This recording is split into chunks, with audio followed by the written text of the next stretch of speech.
नमस्कार. पाठदुखीबद्दलचे 5 सर्वसामान्य गैरसमज. गैरसमज नंबर 1, पाठदुखी झाली की पूर्णपणे बेड रेस्ट हा सर्वोत्तम उपचार आहे. सत्य काय? दीर्घकाळ बेड रेस्ट केल्याने बरे होण्यास उलट विलंब होऊ शकतो. वेदना सहन होईल इतपत हालचाल करणे आणि हळूहळू दैनंदिन कामे सुरू करणे हे बहुतेक रुग्णांसाठी अधिक फायदेशीर. गैरसमज 2, स्लीप डिस्क झाली म्हणजे शस्त्रक्रिया करावीच लागते.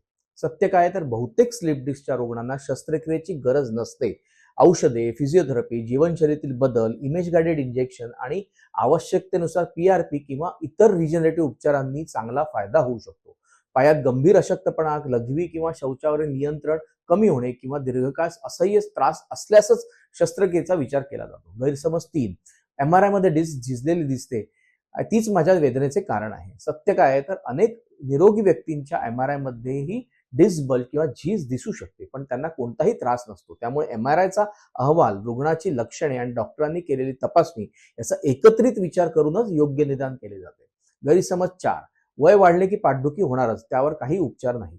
सत्य काय आहे? तर वयाबरोबर झीज होणे नैसर्गिक असले तरी दीर्घकालीन पाठदुखीवरती प्रभावी उपचार उपलब्ध आहेत. आधुनिक नॉन सर्जिकल उपचारांमुळे वेदना कमी होतात आणि दैनंदिन हालचाली व जीवनमान सुधारते.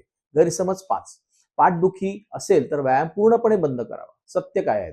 योग्य प्रकारचा आणि तज्ञांच्या मार्गदर्शनाखाली केलेला व्यायाम हा पाठदुखीवरील सर्वात प्रभावी उपचारांपैकी एक आहे.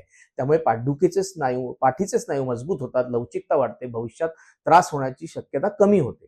लक्षात ठेवा, फक्त एमआरआयचा वर उपचार करू नका, रुग्णांवरती उपचार करा. योग्य निदान हे योग्य उपचारांचे पहिले पाऊल आहे. त्या योग्य वेळी तज्ञांचा सल्ला घेतल्यास बहुतेक पाठदुखी शस्त्रक्रिये न करता यशस्वीपणे बरी होऊ शकते.